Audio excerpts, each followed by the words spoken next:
ചേട്ടാ, ഇന്നത്തെ ഏറ്റവും പ്രധാനപ്പെട്ട വാർത്ത നടിയെ ആക്രമിച്ച കേസിൽ ദിലീപിനെ വെറുതെ വിട്ടു എന്നുള്ളൊരു വാർത്തയാണ്. നമ്മൾ ഇന്നലെ ഈ വിഷയം ചർച്ച ചെയ്തിരുന്നു. അതിൽ പറഞ്ഞതുപോലെ തന്നെയാണ് ഇപ്പോൾ കോടതി വിധി. എറണാകുളം പ്രിൻസിപ്പൽ സെഷൻസ് കോടതി ആണ് ഇന്ന് വിധി പ്രസ്താവിച്ചിരിക്കുന്നത്. അതിൽ 1 മുതൽ 6 വരെയുള്ള പ്രതികൾ ശിക്ഷിക്കപ്പെടും.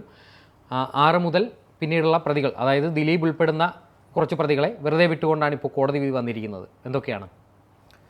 നമ്മളിത് ഇന്നലെ വളരെ ക്ലിയറായി പറഞ്ഞിരുന്നു. ഇത് 1 മുതൽ 6 വരെയുള്ള പ്രതികൾ ശിക്ഷിക്കും എന്നുള്ളത് ഉറപ്പാണ് എന്നാണ് ഞാൻ ഇന്നലെ പറഞ്ഞൊരു കാര്യം. ബാക്കിയുള്ളവരുടെ കാര്യം 7 മുതൽ ബാക്കിയുള്ള പ്രതികളെ ശിക്ഷിക്കുന്നത് സംബന്ധിച്ച് അത് നമുക്ക് പ്രെഡിക്റ്റ് ചെയ്യാൻ പറ്റില്ല എന്നാണ് പറഞ്ഞത്. കാരണം ബാക്കിയുള്ളതിൽ ഒന്ന് ഈ പറയുന്ന പോലെ തെളിവുകളുടെ അഭാവം വളരെ കൂടുതലാണ്.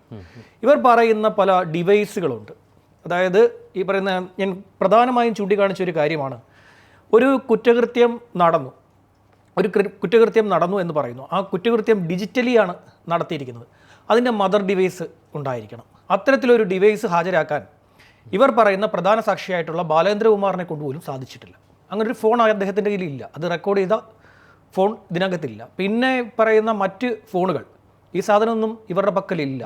മെമ്മറി കാർഡിൻ്റെ ഹാഷ് വാല്യൂ മാറിയിട്ടുണ്ട്. ഹാഷ് വാല്യൂ മാറിയത് എങ്ങനെയാണ്? കോടതിക്കകത്ത് തന്നെ ആരോ ഇത് തുറന്നു നോക്കിയെന്നാണ് കണ്ടെത്തിയിരിക്കുന്നത്. ഇങ്ങനെ ഒട്ടനവധി കാര്യങ്ങൾ പരിശോധിച്ച ശേഷമാണ് ഞാൻ ഇന്നലെ പറഞ്ഞത് 1 മുതൽ 6 വരെയുള്ള പ്രതികൾ ഉറപ്പായും ശിക്ഷിക്കപ്പെടും. അതിന് കാരണമായി ഞാൻ പറഞ്ഞത് ഈ പറയുന്നതിന് ഐ വിറ്റ്നസ് ഉണ്ട്. ബലാത്സംഗം തെളിഞ്ഞിട്ടുണ്ട്. അത് തെളിയാതിരിക്കില്ലല്ലോ. കാരണം എന്ന് വെച്ച് കഴിഞ്ഞാൽ ഇരയാണ് സാക്ഷി നമ്പർ 1 എന്ന് പറയുന്നത് ഇരയാണ്. ഇര ദൃക്സാക്ഷിയാണ്. ഇരയോട് ഈ പറയുന്ന NS സുനിൽ എന്ന് പറയുന്ന പൾസർ സുനി വളരെ ക്ലിയറായി പറയുന്നുണ്ട്, വാഹനത്തിൽ കയറിയ ശേഷം, അതായത് കുറ്റപത്രത്തിൽ പറഞ്ഞിരിക്കുന്ന ഒരു കാര്യമാണ്, ഇര പറഞ്ഞിരിക്കുന്ന ഒരു കാര്യം, വാഹനത്തിൽ നിന്നും തിരിഞ്ഞിരിക്കവേ, അതായത് ഡ്രൈവർ സീറ്റിൽ നിന്നും തിരിഞ്ഞിരുന്ന് ബാക്കിലിരുന്ന തന്നോട് മേഡത്തിന് എന്നെ അറിയുമോ എന്ന് ചോദിച്ചു. അപ്പോൾ നിങ്ങളല്ലേ എന്നെ ഗോവയിൽ നിന്ന് കൂട്ടിക്കൊണ്ടു വന്നത് എന്ന് ചോദിച്ചു. അതെ, ഞാൻ പൾസർ സുനിയാണെന്ന് പറഞ്ഞ് പൾസർ സുനി പരിചയപ്പെടുത്തുന്നുണ്ട്. ഇതവരുടെ മൊഴിയാണ്, ഈ പറയുന്ന ഇരയുടെ മൊഴിയാണ്. രണ്ടാമത്തെ ആൾ മാർട്ടിൻ ആൻ്റണി ആണ് എന്ന് ഇവരുടെ തൃശ്ശൂരത്തെ വീട്ടിൽ നിന്നും ഇവരുടെ അമ്മയെ മാർട്ടിൻ ആൻ്റണി പരിചയപ്പെട്ടിട്ടുണ്ട്. ഈ മാർട്ടിൻ ആൻ്റണി ഇവരെ വണ്ടിയിൽ കയറ്റുന്നതിന് മുമ്പ് അമ്മയോട് പരിചയപ്പെടുത്തുന്നുണ്ട്. ഞാൻ മാർട്ടിൻ ആൻ്റണിയാണ്, ലാൽ മീഡിയയിൽ നിന്ന് പറഞ്ഞു വിട്ടതാണ് എന്ന് പറയുന്നുണ്ട്. അതുപോലെ തന്നെ ഈ നടിയും പറയുന്നുണ്ട്, എന്നെയും പരിചയപ്പെട്ടു എന്ന് പറയുന്നുണ്ട്. അതുപോലെ തന്നെ പല ഘട്ടങ്ങളിൽ ഇവർ സംസാരിക്കുന്നുണ്ട്, മാഡം പതുക്കെ പോയാൽ മതിയോ, ഉടനെ എത്തണം എന്നുള്ള കാര്യമൊക്കെ പറയുന്നുണ്ട്. ഇപ്പം ഈ നടി ആവശ്യപ്പെടുന്നത് രമ്യ നമ്പീശൻ്റെ വീട്ടിലേക്ക് പോയാൽ മതി എന്നാണ്. ആദ്യം രമ്യ നമ്പീശൻ്റെ വീട്ടിൽ പോകണം, അതിനുശേഷം ലാൽ മീഡിയയിലേക്ക് പോയാൽ മതി എന്നൊക്കെയാണ് ഈ നടി അതിൽ പറയുന്നത്. ഇവരുടെ ഒരു സ്റ്റേറ്റ്മെൻറ്റ് അങ്ങനെയാണ്. ഈ മൊഴി വായിച്ചു കഴിഞ്ഞാൽ നമുക്കത് മനസ്സിലാവുന്നേ ഉള്ളൂ. അപ്പോൾ ഈ രണ്ടുപേരെയും അവർക്ക് ക്ലിയർ ആയിട്ട് പരിചയപ്പെടുത്തിയതിൻ്റെ അടിസ്ഥാനത്തിലും നേരിൽ കണ്ടും അവർക്ക് അറിയാം. ബാക്കിയുള്ളവരെന്ന് പറയുന്നത് ഈ തമ്മനം മണി, അതായത് ബി മണികണ്ഠൻ എന്ന് പറയുന്ന ആളാണ് പൾസർ സുനിയുടെ റൈറ്റ് ഹാൻഡ് എന്ന് പുറത്തറിയപ്പെടുന്നത്. ഇയാളെ ഐഡൻറ്റിഫൈ ചെയ്തു ഈ നടി എന്ന് പറയേണ്ട ഇര ഐഡൻറ്റിഫൈ ചെയ്തു. പിന്നുള്ളത് വി പി വിജീഷ് ആണ് ഈ പറയുന്ന NS സുനിൽകുമാറിനൊപ്പം അന്ന് എറണാകുളം കോടതിയിലേക്ക് ചാടിക്കടന്ന് എത്തിയത്. ഇവർ രണ്ടുപേരും കൂടെയാണ് അന്ന് ആ പൾസർ ബൈക്കിലെത്തുകയും ഈ കോടതിയിലേക്ക് ചാടിക്കടക്കുകയും ഒക്കെ ചെയ്ത് ഒടുവിൽ കോടതിക്കകത്ത് ഈ പറയുന്ന പ്രതികളുടെ കൂട്ടിൽ കയറി നിൽക്കുകയും ചെയ്തത്. ഈ ബി മണികണ്ഠനാണ് സുലിയുടെ ഏറ്റവും അടുത്ത സുഹൃത്തെന്ന് പറയുമ്പോഴും ശരിക്കും റിയാലിറ്റിയിൽ അങ്ങനെയല്ല. യാഥാർത്ഥ്യത്തിൽ ഈ പറയുന്ന വി പി വിജീഷാണ് ഇയാളുടെ ഏറ്റവും അടുത്ത സുഹൃത്ത്. അതിന്നും ഉറപ്പിച്ചിട്ടുണ്ട്. ഇന്നും ഉറപ്പിക്കാനുള്ള കാരണം എന്ന് വെച്ച് കഴിഞ്ഞാൽ, ഇന്ന് അവർ വന്നിരിക്കുന്ന ഇന്നോവ ക്രിസ്റ്റ 2000 നമ്പർ വണ്ടി ഒരു അഡ്വക്കേറ്റിൻ്റെ വണ്ടിയാണ്. ആ വണ്ടിയിൽ ഇവർ ഒരുമിച്ചാണ് വന്നിരിക്കുന്നത്. ഈ സുനിയും വിജീഷും കൂടെ ഒരുമിച്ചാണ് വന്നിരിക്കുന്നത്. അപ്പോൾ അവരുടെ ഒരു ബന്ധം അറിയാമല്ലോ, രണ്ടുപേർക്കും കൂടെ ഒരു അഡ്വക്കേറ്റ് ആണെന്ന് ആ ഒരു ഘട്ടത്തിൽ തന്നെ മനസ്സിലാക്കാവുന്നേ ഉള്ളൂ. പിന്നുള്ളത് വടിവാൾ സലീം ആലപ്പുഴക്കാരനാണെന്ന് ഞാൻ മനസ്സിലാക്കുന്നത്. അതുപോലെ പിന്നെയുള്ള 6ാമത്തെ പ്രദീപ്, ഇത്രയും പേരും ശിക്ഷിക്കപ്പെട്ടു. ഇത്രയും പേരെയും ഇവരുടെ മൊഴി മാത്രം മതി. ഇര പറയുന്നു, ഞാൻ ഇവരെല്ലാം കണ്ടിട്ടുണ്ട്, ഇവരാണ് ഈ എന്നെ ഉപദ്രവിച്ചത്. അതുപോലെ തന്നെ ഇവരുടെ ഈ കേസിനകത്ത് ഞാൻ പറഞ്ഞ പ്രധാനപ്പെട്ട ഒരു കാര്യം, ഐഡൻറ്റിഫിക്കേഷൻ പരേഡ് നടന്നൊരു കേസാണ്. ഇര പ്രതികളെ തിരിച്ചറിഞ്ഞിരിക്കുന്നു. അവരുടെ ടവർ ലൊക്കേഷൻ അനുസരിച്ചും ബാക്കിയുള്ള കാര്യങ്ങൾ അവർ സഞ്ചരിച്ചാൽ ഇരയുടെ ടവർ ലൊക്കേഷൻ മാത്രം എടുത്തു കഴിഞ്ഞാൽ തന്നെ അവർ പറയുന്നതിൻ്റെ വിശ്വാസ്യത വന്നു കഴിഞ്ഞു.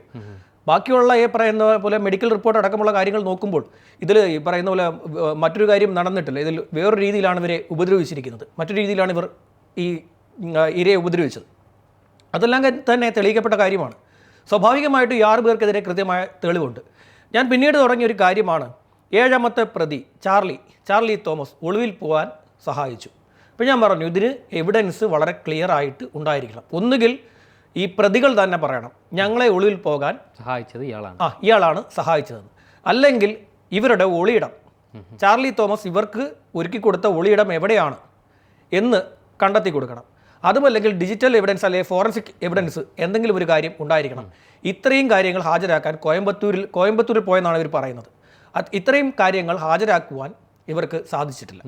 അതിൽ പ്രധാനപ്പെട്ട മറ്റൊരു കാര്യം എന്ന് പറയുന്നത് ചാർലി തോമസിന് ഇങ്ങനൊരു ക്രൈം നടന്നതായിട്ട് അറിയില്ല. ഇവർ ഇങ്ങനൊരു ക്രൈം നടത്തിയിട്ടാണ് വന്നതെന്ന് പോലും ചാർലി തോമസിന് അറിയില്ല എന്നുള്ള വാദം അത് വളരെ സ്ട്രോങ് ആണ്. അവർ വന്നു റോഡിൽ നിൽക്കുന്ന കണ്ടു, ഞാൻ എന്നോട് വഴി ചോദിച്ചു, അല്ലെങ്കിൽ അങ്ങനെ ഒരു കാര്യം പറഞ്ഞു കഴിഞ്ഞാൽ ഈ പറയുന്ന പോലെ കേസിനകത്ത് പല കാര്യങ്ങളും നടക്കും. അതുപോലെ തന്നെ 8ാമത്തെ പ്രതി അത് ഏറ്റവും പ്രധാനപ്പെട്ട ആൾ ബി ഗോപാലകൃഷ്ണൻ എന്ന് പറയുന്ന ആലുവ ഗോപാലകൃഷ്ണൻ എന്ന് പറയുന്ന ദിലീപ്.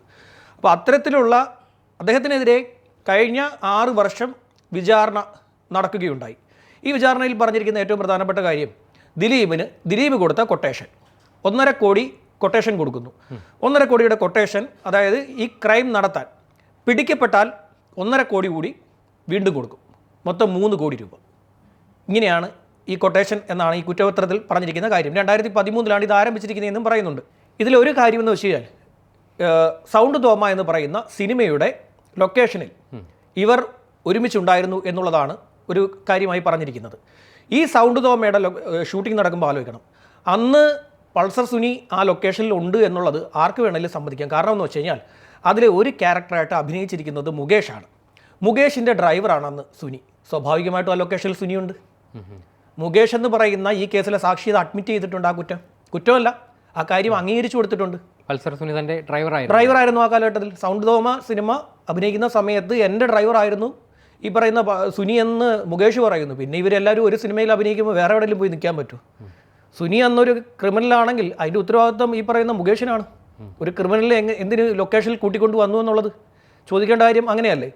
പിന്നീട് ഈ ജോർജ് ഏട്ടൻസ് പൂരം, അതുപോലെ തന്നെ അതിന് മുമ്പുള്ള 2013 മഴവിൽ അഴകിൽ അമ്മ എന്ന് പറഞ്ഞ ഇവരുടെ ഷോ അതിൽ പങ്കെടുക്കുമ്പോൾ ഈ സമയത്ത് നിരവധി സിനിമക്കാരുമായിട്ട് ഈ സുനിക്ക് ബന്ധമുണ്ട്. പിന്നെ ഈ ഗ്രാൻഡ് പ്രൊഡക്ഷൻസിൽ നിന്ന് പോയിരിക്കുന്ന 1 ലക്ഷം രൂപ ഇത് അക്കൗണ്ട് വഴി ആർക്കും പോയിട്ടില്ല. ആർക്കും ഇങ്ങനെ ഒരു തുക പോയിട്ടില്ല. പിന്നെ ഈ പറയുന്ന സൗണ്ട് തോമയിൽ നിന്നാണ് ഈ ബന്ധം തുടങ്ങുന്നതെന്ന് കുറ്റപത്രത്തിൽ പറയുന്നു. കുറ്റപത്രത്തിൽ പറഞ്ഞിരിക്കുന്ന കാര്യം സൗണ്ട് തോമയുടെ ലൊക്കേഷനിൽ വെച്ച് ഒരു ഗുണ്ട അറ്റാക്ക് അവിടെ ഉണ്ടായി. ആ സമയത്ത് സുനി അത് ഇടപെടുകയും ഈ ഗുണ്ടകളെ നിയന്ത്രിക്കുകയും ചെയ്ത് ഈ ഷൂട്ടിംഗ് പിന്നെ കണ്ടിന്യൂ ചെയ്യാൻ സാധിച്ചു. അന്ന് മുതൽ ദിലീപിന് സുനിയോട് താല്പര്യം തുടങ്ങി. ഇതാണ് വളർന്നു വന്ന് ഈ കൊട്ടേഷനിലേക്ക് എത്തിച്ചു കൊടുത്തത് എന്ന് പറയുന്നുണ്ട്. ഇത് പല പ്രശ്നങ്ങളുണ്ട്. ഈ നേരത്തെ തന്നെ വിചാരണ സമയത്ത് തന്നെ കോടതി ചോദിച്ചൊരു കാര്യം, ഈ ഇത്രയും വലിയ കൊട്ടേഷൻ 1.5 കോടി അല്ലെങ്കിൽ 3 കോടിയുടെ കൊട്ടേഷന് 10,000 രൂപയാണോ അഡ്വാൻസ് എന്ന് ചോദിച്ചു. അത് ആ ഒരു നിലനിൽപ്പ് ഒരു വലിയ ചോദ്യമാണ്. പിന്നെ ഉള്ള ഒരു കാര്യം, സുനി പറയുന്നു ദിലീപിനെ അറിയാമെന്ന്, ദിലീപ് പറയുന്നു സുനിയെ അറിയില്ലെന്ന്. പക്ഷേ ദിലീപും സുനിയും തമ്മിൽ, ഇത്രയധികം പരിചയമുള്ള ദിലീപും സുനിയും തമ്മിൽ കണക്ട് ചെയ്യുന്ന ഒരൊറ്റ ഫോൺ കോൾ പോലും ഹാജരാക്കാൻ ഈ പറയുന്ന പ്രോസിക്യൂഷനെ കൊണ്ട് സാധിച്ചില്ല. അമ്പേ പരാജയപ്പെട്ടു ആ കേസ്. അതിനുമപ്പുറം ഈ കേസ് തോൽക്കുമെന്ന്, ഈ കേസിൻ്റെ ബേസ് മൊത്തത്തിൽ തകർന്നുകൊണ്ടിരിക്കുന്നു എന്ന് മനസ്സിലാക്കിയിട്ടാണ് ആദ്യത്തെ 2 പ്രോസിക്യൂട്ടർമാർ ഈ കേസ് കളഞ്ഞിട്ട് പോയത്. ഏറ്റവും അവസാനമാണ് അജയ് കുമാർ വരുന്നത്. ഏറ്റവും അവസാനം അദ്ദേഹം വരികയുണ്ടായി. ഈ കേസിലെ പ്രോസിക്യൂട്ടർമാർ കളഞ്ഞിട്ട് പോകുന്നതിന് മുമ്പുള്ള ഒരു പ്രധാനപ്പെട്ട കാര്യം, ഹണി എം വർഗീസ് എന്ന് പറയുന്ന ജഡ്ജിനെ കൊണ്ടുവന്ന ആരാണ്? അത് അതിജീവിതയാണ്. അതിജീവിത ആവശ്യപ്പെടുന്നു, എനിക്ക് ഒരു വനിതാ ജഡ്ജിൻ്റെ ആവശ്യമാണ് ഇവിടെ ഉള്ളത് എന്ന് പറയുന്നു. അങ്ങനെ ഒരു വനിതാ ജഡ്ജി വരുന്നു. പല വനിതാ ജഡ്ജിമാരെയും തിരഞ്ഞിട്ട് ഏറ്റവും ഒടുവിൽ വരുന്നതാണ് ഹണി എം വർഗീസിനെ. ഇവർ തന്നെ പറഞ്ഞ അംഗീകാരം അവർക്ക് സമ്മതമാണെന്ന് പറഞ്ഞപ്പോഴാണ് ഹണി എം വർഗീസ് വരുന്നത്.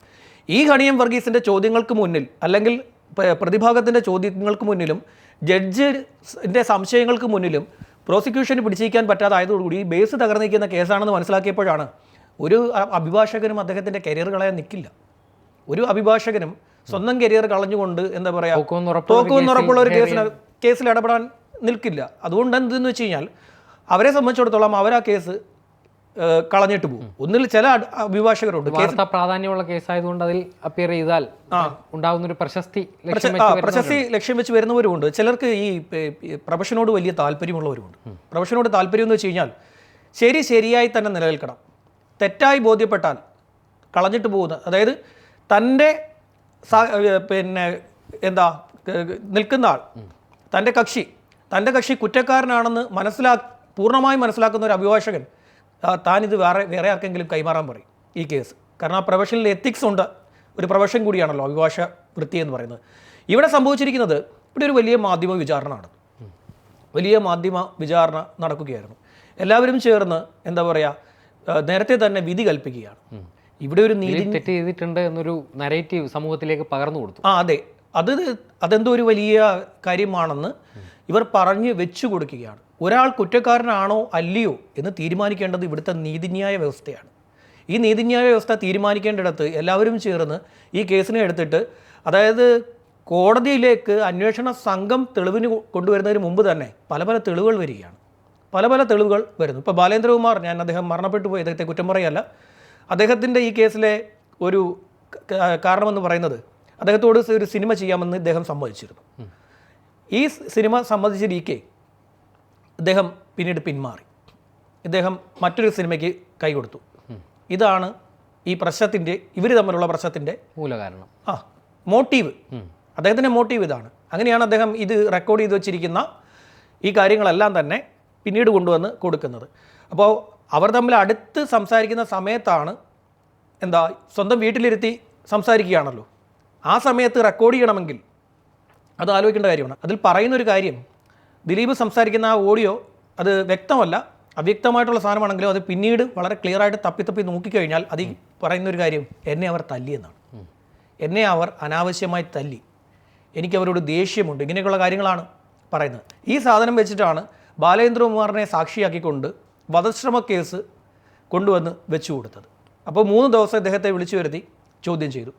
ഏതായാലും ഞാൻ പറയുന്നൊരു കാര്യം, നമ്മുടെ നീതിന്യായ വ്യവസ്ഥയിൽ നമ്മൾ വിചാരിക്കുന്ന പോലെ അല്ല.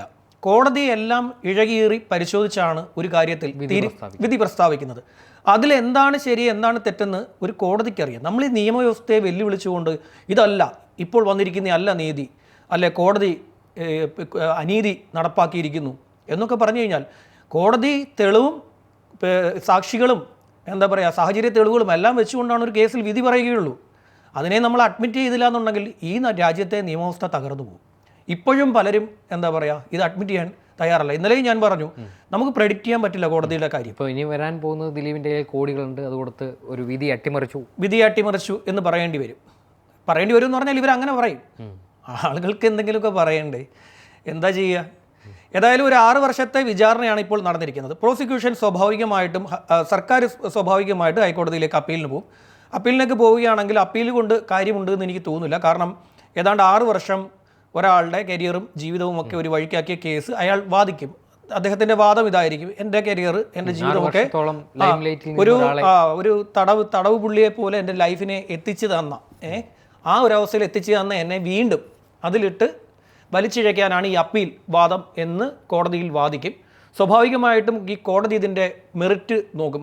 അപ്പീൽ വാദം വന്നാലും സംഭവിക്കുന്നൊരു കാര്യം, ഇതിൻ്റെ ഒരു മെറിറ്റ് നോക്കും. കാരണം അവർ പറയുന്ന എല്ലാ കാര്യങ്ങളും അംഗീകരിച്ചിട്ടുണ്ട്. നൂലാമാലകൾ ഒരുപാടുണ്ടായിരുന്നു. സുപ്രീം കോടതി വരെ പോയൊരു കേസ്, അതിൻ്റെ വിധി പ്രസ്താവത്തിൽ പോലും വിശ്വാസമില്ല എന്ന് പറഞ്ഞ് വീണ്ടും അപ്പീലിനായിട്ട് വരുമ്പോൾ ആ അപ്പീൽ എത്രത്തോളം നിൽക്കുമെന്നുള്ളത് അതിൻ്റെ മെറിറ്റ് നോക്കി മാത്രമേ ഹൈക്കോടതിയിൽ അത് ഉണ്ടാവുകയുള്ളൂ. ഏതായാലും എനിക്ക് തോന്നുന്നില്ല ഇനി ഇതിനോട് കൈ കൊടുക്കാൻ, അതായത് ഇനി മുന്നോട്ട് പോകാൻ താല്പര്യം കാണിക്കും എന്നുള്ളത്.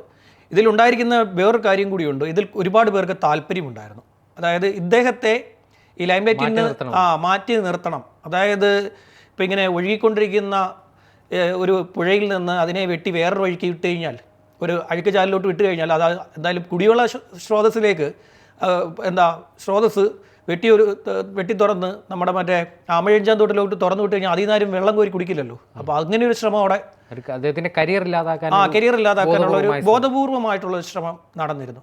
നമുക്ക് ഇന്നലെ ഇത് പറയാൻ പറ്റില്ലായിരുന്നു. ഇതിനകത്ത് ഞാൻ നേരത്തെ തന്നെ പറഞ്ഞിട്ടുണ്ട്. ഇന്നലെ ഇത് പറയുന്നതിന് മുമ്പ് കുറേ നാൾ മുമ്പ് നമ്മളിതൊരു ചർച്ച നടത്തിയപ്പോൾ ഞാൻ പറഞ്ഞു, ഈ കേസിൻ്റെ കുറേ കാര്യങ്ങൾ പറഞ്ഞു. ഒരുപാട് പരിധിയിൽ നിന്നെങ്കിലും നമ്മൾ പറഞ്ഞൊരു കാര്യം, ഇദ്ദേഹത്തിനെ ഏറ്റവും അവസാനം അന്ന് പറഞ്ഞത് ഇദ്ദേഹത്തിനെ ഏറ്റവും അവസാനം ശിക്ഷിക്കാൻ വളരെ സാധ്യത കുറവാണെന്ന്. ഇന്നലെ ഞാൻ പറഞ്ഞൊരു കാര്യം, ഇത് പ്രെഡിക്റ്റ് ചെയ്യാൻ പറ്റില്ല. എന്തായാലും 1 മുതൽ 6 വരെയുള്ള സാക്ഷികൾ പ്രതികൾ അവർ ശിക്ഷിക്കപ്പെടും. ബാക്കിയുള്ളവരുടെ കാര്യത്തിൽ ഒരു ഉറപ്പും പറയാൻ പറ്റില്ല. അത് അങ്ങോട്ടും ഇങ്ങോട്ടും എന്തുമാവാൻ പറ്റും. അതായാലും അതിലൊരു തീരുമാനം ഉണ്ടായിരിക്കുന്നു. ഇതാണ് സംഭവിച്ചിരിക്കുന്ന ഒരു കാര്യം. കോടതി എന്ന് പറയുന്നത് നമ്മളീ പറയുന്ന പോലെ മീഡിയാസ് വിളിച്ച് പറയുന്ന കാര്യങ്ങൾ കേട്ടിട്ട് തീരുമാനമെടുക്കുന്ന ഒരു സംവിധാനമല്ല. അതിനൊരു കൃത്യമായിട്ടുള്ള എന്താ പറയുക, ഒരു ശൃംഖല പോലെയുള്ള ഒരു സംവിധാനമാണ്. എല്ലാ കാര്യങ്ങളെയും ഇഴകീറി പരിശോധിച്ച് മാത്രമേ ഒരു കോടതിക്ക് ഒരു തീരുമാനം എടുക്കാൻ സാധിക്കുകയുള്ളൂ. അതുകൊണ്ടാണ് ഈ കേസ് ഇത്രത്തോളം നീണ്ടുപോയത്. ഏതാണ്ട് 6 വർഷം വിചാരണ നടന്നു. ഏതായാലും ദിലീപ് പുറത്തേക്ക് വരികയാണ്. നമ്മൾ നീതിന്യായ വ്യവസ്ഥയെ അംഗീകരിക്കണം. അതാണ് നമുക്ക് പറയാനുള്ളത്. ശരി.